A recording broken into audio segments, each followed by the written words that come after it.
Roxanne Quito.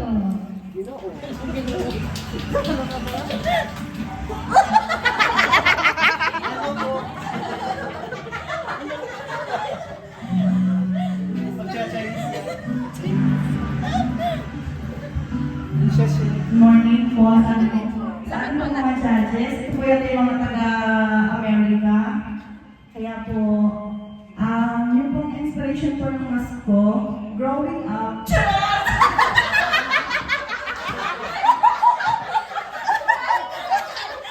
Mga taga-United, ano po yan itong ating mga important po ata itong ating mga judges. Kaya po, growing up. Kaya po, growing up.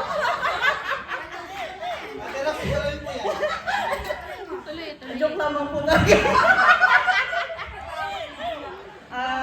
Ayan po, yung pong inspiration po ng mask ko, ito po yung kinuha ko dun sa aming Christmas tree po sa bahay. Kaya po yung pong, nung maliit pa po ako, ang pagkakaano ko po kasi sa Pasko, kaya po dyan ay may mga box po ng regalo, Santa Claus, at saka po yung bell. Yan po yung pag naririnig ko na po sa madaling araw yung bell, yung kampana po ng simbahan sa amin. Yun po, nararamdaman ko po na malapit na po yung Pasko. Saka po pag yung po may medyas, lagi po kami nagsasabit ng medyas kasi po, akala ko po dati si Santa Claus po yung naglalagay, yun po pala, mama ko lang po at saka yung lola ko. Tapos po, ito pong mga nakalawit po, ito po hiniram ko lang sa Raquel Pawn Shop. Actually po, nandiyan na po yung mga pulis sa labas.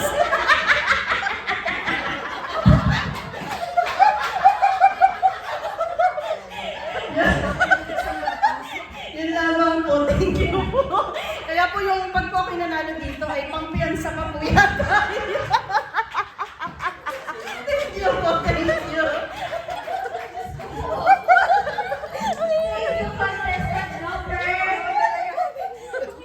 Number 90.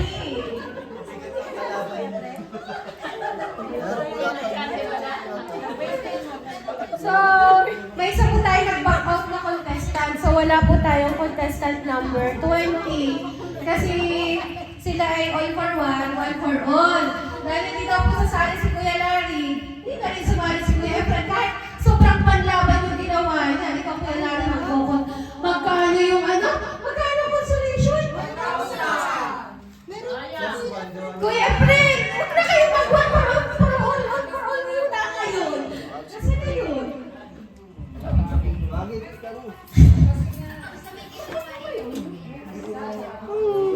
Sige, at i-message pa, syempre, kakausapin pa muna, may counseling, ganyan. So, kanina, nagmamalas ako dito, ay yung tatlo, naku, yung mga huli dito, palabante. Okay, contestant number 21. Atin na po i-welcome si Kuya Alan Salcedo. Ayan, medyo nagka...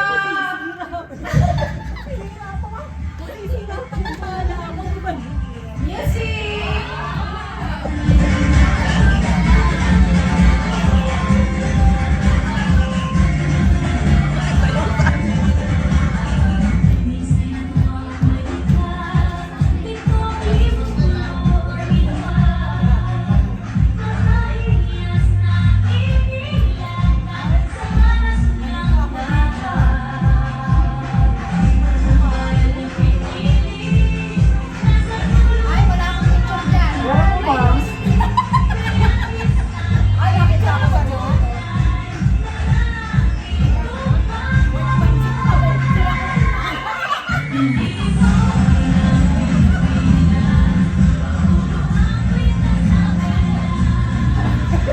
Pwede ko patanggalin. Ayan. Alright, maraming salamat po. Isa pong mabigay at makulay na umaga po sa ating lahat. Sa ating pong GM, sa ating mga hurado, sa ating mga kasamahan. Ito po ang ating ginawa. Makikita niyo po na napakakulay. Kasi po tayo lahat po ay may iba't ibang ugali. May mga masiyahin, may mga may ulo, may mga kung ano po. Pero dito po makikita niyo, wala kang makikita ng malungkot. Kasi lahat po lang dito, makikita niyo yung picture natin lahat dito. Dahil may mahal sa aking buhay. At lahat po na nandito ay walang malungkot. Lahat po na nasa picture ay nakatawa. Ganyan po tayo kasaya dito po sa ating kooperatiba. Lahat po tayo sama-sama umaangat. Wala po naghihilahan pababa. Ang ginagawa po dito, as you can see po, ang likod, karton po galing sa taas. Nailikod po namin ang kamera. Siyempre po, yung charity dito, hindi mawawala. O yung gasang po. At ito po yung kulay asul po dito, yan po yung takip ng ating mineral water. At ito lang po aking umiilaw na Christmas light. Ito po yung kinuha ko po sa Tiago. Ito po yung nakalagay lang sa aking puno. Eh wala pong Christmas light, kaya kinuha ko po na ulit siya. At ito lang po mga papel nito na pinagpupunit namin, pinagugupit. Yan po ay galing sa mga bata. Gawa po ng meron kami pamangkin na nakatira sa bahay. At yung iba po dyan, galing na sa Christmas tree. At ito naman po ay galing kay Janela kasi nahilig siya maglalagay ng kung ano-ano. Ayan po. Yan po ang sumasalisan ng aking mass para sa ating pong Christmas party. Maraming salamat po. At sana po ay masaya lahat. Thank you so much, contestant number 21. Medyo naubos ko yung isang walbay na prutas doon sa papakaliwanag ni Kuya. Wait lang. Okay, yung kasunod po ay, ano po, ina-announce po namin na si Kuya Fred po talaga hindi na po talaga sasali. Kasi nga, one for all for one. So, yun, talagang makikita yung matibay nilang magbuhat ng pagsasamahan. Kuya, habang buhay yan, ha? Talagang dapat kayo ay magmahalang dalawa, ha? Yan, maganda yan. Okay, the last but not the least, ay hindi ko yan. Parang mamaya. Okay, ito po ay special yung kanyang music talagang pinili pa mula sa Bethlehem Mamula. Okay, pagkapulat ko patagaling pa, dahil syempre wala akong salamin, kailangan ko kayo. Contestant number 22, Ma'am Lani Santos. Miss Lani Santos.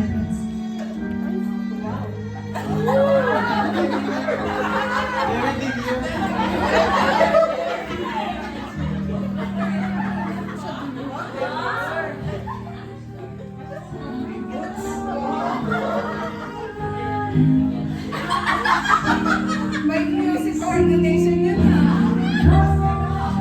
Ikot pa.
Since lahat po ay nandito na, siguro ako na lang po yung magsasummarize na talagang diwa ng Pasko.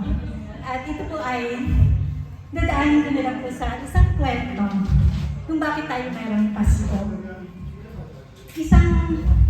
Siguro kilala niyo naman yung 3 wise men na sila po ay pumunta kay King Herod. Ito pong 3 wise men na ito ay nag-aaral patungkol sa mga bituin. astrology sila. Tapos po, nakakita sila ng isang talang, sa isang tala, nang ibig kong sabihin nun is, the king is born. Kaya pumunta sila kay King Herod upang itanong kung saan yung lugar na yon, yung bayan ng Nazareth.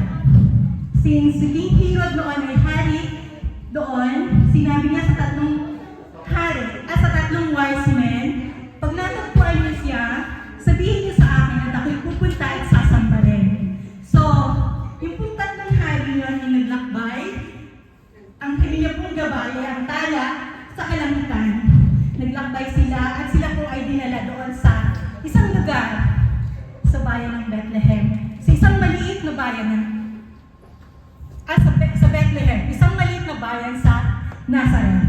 At sa kanila pong pagpasok doon sa tahanan na mayroong kulungan ng mga hayop, nakita po nila ang isang batang sanggol na lalaki, katabi ang kanyang ina na si Virgin Mary. Yun po. At ang tatlong wise men na ito ay naghandog ng mga regalo para sa batang sanggol na yon. Ito po ay si Jesus Christ. Siya po yung sanggol na isinilang sa sabsaban. Ang unang hari po ay nagbigay ng gold na sumisimbolo po ito sa pagiging hari ni Jesus Christ. At ang pangalawa naman po ay ang mira na sumisimbolo po that Jesus Christ is our Lord. At ang pangatlo po ay ang incense na sumisimbolo po sa yung suffering ni Jesus Christ sa cross, na ito po ay isang pabango na inilalagay sa pag may namatay. Yun po. At kaya po tayo nagkaroon ng Pasko dahil po sa pagsilang ng ating ni Jesus Christ sa sabsaban, at siya po ang naging dahilan. Jesus Christ is the reason for the season. Ang kanyang pagmamahal sa ating lahat. Yun po. At may tala is not perfect, may mass is not perfect, but we believe we have a perfect God. Salamat po sa inyong lahat. Ito naman po ang aking mass na ito. Ito pong tala na ito na talaga po naman. Tumawag ako ng alas 2. Hindi ko mabubuo kasi kumamagsak. Siya po pantin. Ayan po, made of pantin. Yung pong gitna, kumakain ako ng yema. Ayun po yung gitna. At ito pong tala na ito, ginawa ko habang nandiyan ako sa office kahapon. Barbecue stick po, yung mga pinagtugtog na mga fruits ng ating cater. Yan po. Tapos po ay yung pong nasa tabi, yung papel. Yan. Tapos po, ito pong mga poinsettia na nandito. Tuwing si Ate Myra ay nagugupit ng mga candy-candy, Ate Myra, akin na yung mga balat-balat mo. Ayan po yung fresh, yung dahon po dyan, yung ano bang dahon ito. Basta sa biscuit po, ayan yung mga fresh. And the rest po, dahil ako nga po nag-design, may mga gamit ko po ako sa bata. May ginagamit ko po sa lahat ng ito. Ayun po, yung last ko po, yung kay Asparilis, paper plate. Paper plate po siya na nilagyan ko po ng mga glitters. Ayun po. At ito pong mga accessories nito. Ito pong halaman na to, meron akong flower vase doon na yun yung halaman ko pahingi. Nilagay ko po dyan para that added accent po siya. Ayun po. At ako po si Lani Santos from Collection Department at KSR. Bumabati po sa inyo isang maligayang Pasko at maligong bagong taon. Thank you po. Thank you, Ate Lani. Sabi ko na nga ba dapat may interpretive dance, may storytelling, at syempre explanation ang ginawa. So, tapos na po tayo. Pero hindi pa pala, may kasunod pa. Ito na talaga yung but last but not the least. Na-discover ko na nandito siya ng gulaman, hindi siya namigay ng birthday niya. So, kasi ginamit siya ngayon eh. Okay, huwag na po natin patagalin.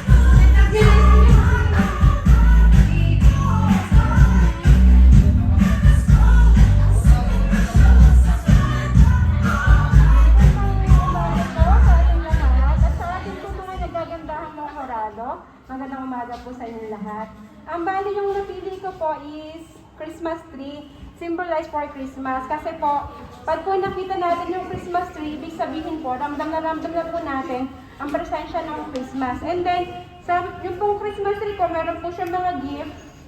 Sa baba, yung Christmas, nabibigayan po tayo ng mga regalo. At saka po mga bata, natuwan-tuwa sila sa tuwing nakikita nila yung mga gift. Saka po si Santa Claus, naniniwala po sila na si Santa Claus ang nagbibigay ng regalo pag natutulog, pagising sa umaga ng Christmas is galing kay Santa Claus. Tagdagan ko lang po. Nahirapan ako. Bali ma'am, yung ginamit ko pang materials dito is yung mga pillows na kailangan ng mga anak ko. Pillows, bread pan, mobi. May nag-Mr. Gulaman nga po ako, nabis na ni ma'am. Ng birthday ko po. Tapos yung Mountain Dew po is ginamit ko din siya. Pinanggawa po ko pong star dito. Tapos ito po yung mga gift, mga puros ano po siya ng mga chichirya. And then, yun lang po, and thank you po. Noong una, hindi ko po talaga alam, para kasi siyang sa Squid Game pa. Yung mukha na hindi ko maintindihan. Kung paano ko gagawin. Dito ko lang po talaga naisip na ganito yung gawin. Thank you po.